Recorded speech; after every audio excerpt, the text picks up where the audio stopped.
Talvez vocês já tenham ouvido falar de mim nas páginas da Bíblia.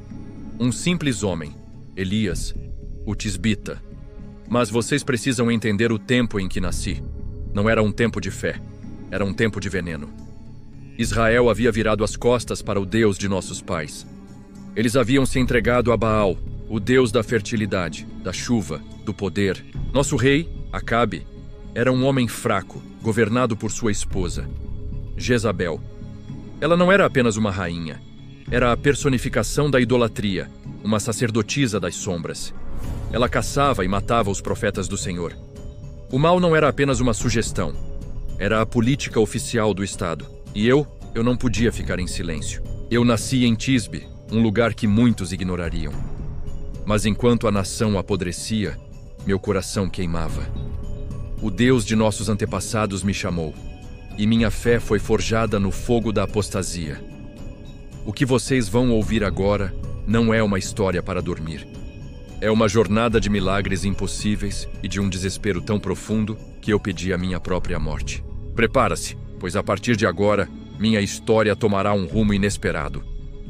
Se você gosta desse tipo de conteúdo, peço que nos ajude se inscrevendo no canal. Continuemos. Eu marchei para o covil do leão. Entrei no palácio de Acabe, olhei nos olhos do rei idólatra e fiz o pronunciamento. Não foi um debate, foi um decreto. Vive o Senhor, Deus de Israel, perante cuja face estou, que nestes anos não haverá orvalho nem chuva, senão segundo a minha palavra. Pausa. Eu estava desafiando o Deus deles. Baal, o Deus da tempestade, foi declarado impotente pelo Deus de Israel. A palavra profética ecoou, e o céu se fechou. A seca começou, e com ela, a fúria de Jezabel. A caçada começou. Deus me disse para fugir.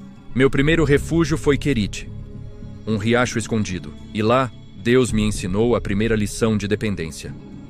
Ele ordenou aos corvos, criaturas consideradas impuras, que me alimentassem.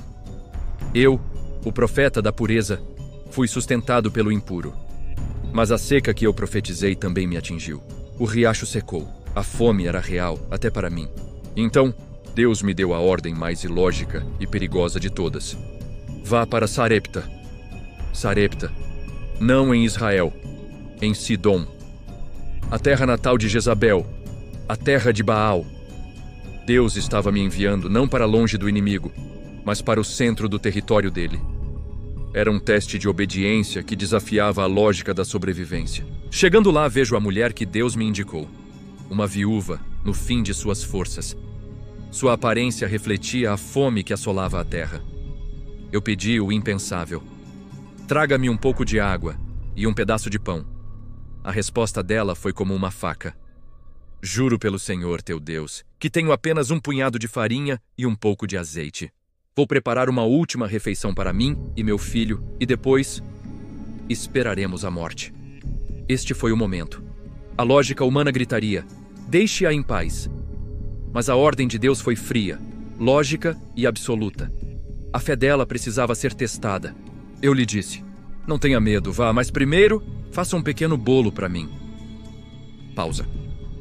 Pois assim diz o Senhor: a farinha na vasilha não se esgotará e o azeite na botija não faltará. Ela obedeceu.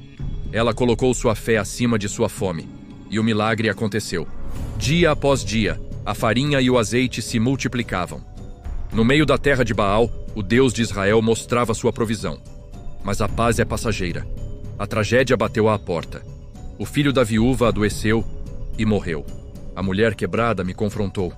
Você veio aqui apenas para trazer à memória o meu pecado e matar o meu filho? A dor dela era palpável. Eu peguei o menino, levei-o ao meu quarto, e ali eu confrontei o Deus que me enviou. Eu não orei, eu clamei. Ó Senhor, meu Deus, até a esta viúva que me acolheu afligiste matando-lhe o filho. Eu me estendi sobre o menino 3 vezes. Eu clamei para que a alma dele voltasse. Era uma luta contra a própria morte. E Deus ouviu. A vida voltou ao corpo. Entreguei o menino à sua mãe. Ela, que me acusou, agora declarava: agora eu sei que tu és um homem de Deus, e que a palavra do Senhor na tua boca é a verdade. O Deus de Israel havia derrotado a morte na terra de Baal. 3 anos e meio. A terra estava morta, a fome era total. Deus me disse, apresente-se a Acabe. O confronto era inevitável. Acabe me viu e cuspiu. És tu, o perturbador de Israel? Eu o encarei. Eu não. O perturbador é você. Você abandonou o Senhor. Agora, reúna todo o Israel no Monte Carmelo. E traga os 450 profetas de Baal e os 400 de Azerá, que comem da mesa de Jezabel. O palco estava montado. A nação inteira assistia.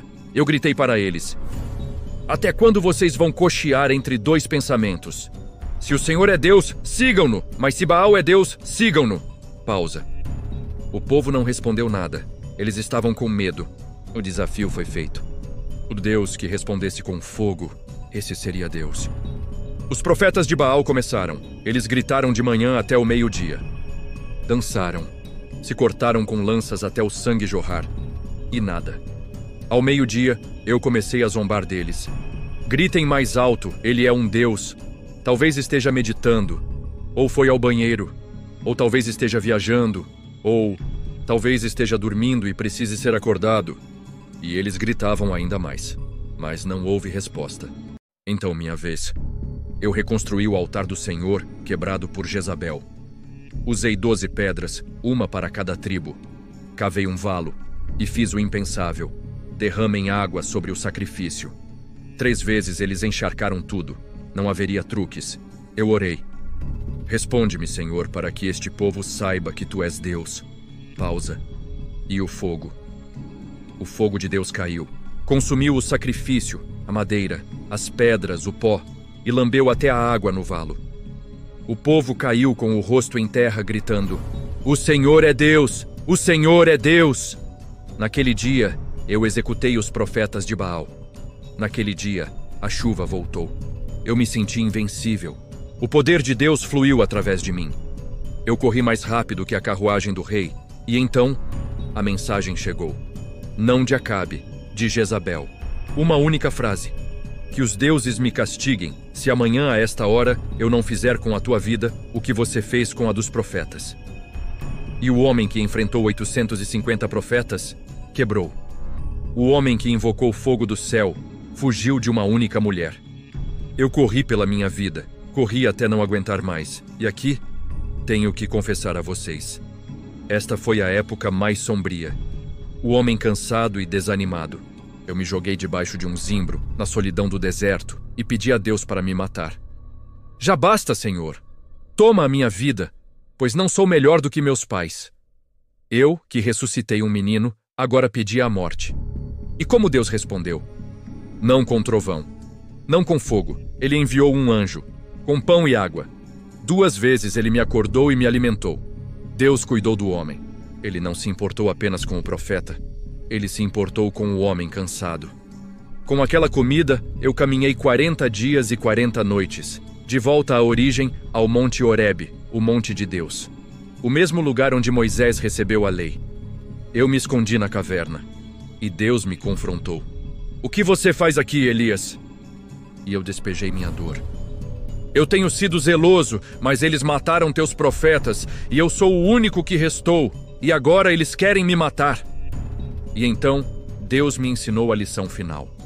Ele me mandou sair. E veio um vento que quebrava as montanhas, mas Deus não estava no vento. E depois, um terremoto, mas Deus não estava no terremoto. E depois, um fogo, mas Deus não estava no fogo. E depois do fogo, veio um sussurro suave e delicado. E eu cobri meu rosto. Deus não estava no espetáculo do Carmelo. Ele estava na intimidade da caverna. E no sussurro, ele me refez. Ele me disse que eu não estava sozinho. Havia 7.000 que não se dobraram. E ele me deu meu legado, ungir reis que executariam o juízo, e ungir meu sucessor, Eliseu. Eu passei a tocha. Encontrei Eliseu e joguei meu manto sobre ele. A obra de Deus continuaria, comigo ou sem mim. Mas a história de Acabe e Jezabel precisava de um fim. O rei Acabe, agora, cobiçou a vinha de um homem justo chamado Nabote. Nabote se recusou a vender sua herança. Acabe, fraco, voltou para casa e fez birra. E Jezabel Jezabel tomou o controle. Ela forjou cartas em nome do rei, contratou falsas testemunhas e mandou Nabote ser apedrejado por blasfêmia. Ela tomou a vinha com sangue. E Deus me enviou uma última vez a Acabe. Eu o encontrei passeando na vinha roubada. E eu pronunciei o juízo. Assim diz o Senhor: no lugar onde os cães lamberam o sangue de Nabote, os cães lamberão o teu sangue. E surpreendentemente, Acabe se humilhou. Ele rasgou as vestes e jejuou. E Deus, em sua misericórdia, adiou a calamidade. Mas o juízo estava escrito. Acabe morreu em batalha, atingido por uma flecha perdida, e os cães lamberam seu sangue. Anos depois, Jeú, a quem eu ungi, cumpriu a profecia sobre Jezabel. Ela foi jogada de uma janela, e os cães a devoraram. O juízo foi completo. O fim da minha jornada terrena se aproximava. Eu disse a Eliseu para ficar, mas ele não me deixou. No Jordão, eu bati meu manto nas águas, e elas se abriram. E então, o céu se rasgou. Uma carruagem de fogo e cavalos de fogo apareceram do nada, nos separando. E em um redemoinho, eu fui levado. Eu não provei a morte, fui transladado. Deixei meu manto, mas o poder permaneceu. Minha história prova que Deus não usa apenas o fogo do triunfo, mas também o silêncio do desespero. Ele usa homens simples e os torna eternos. Se você crê no Deus de Elias, comente fogo e se inscreva.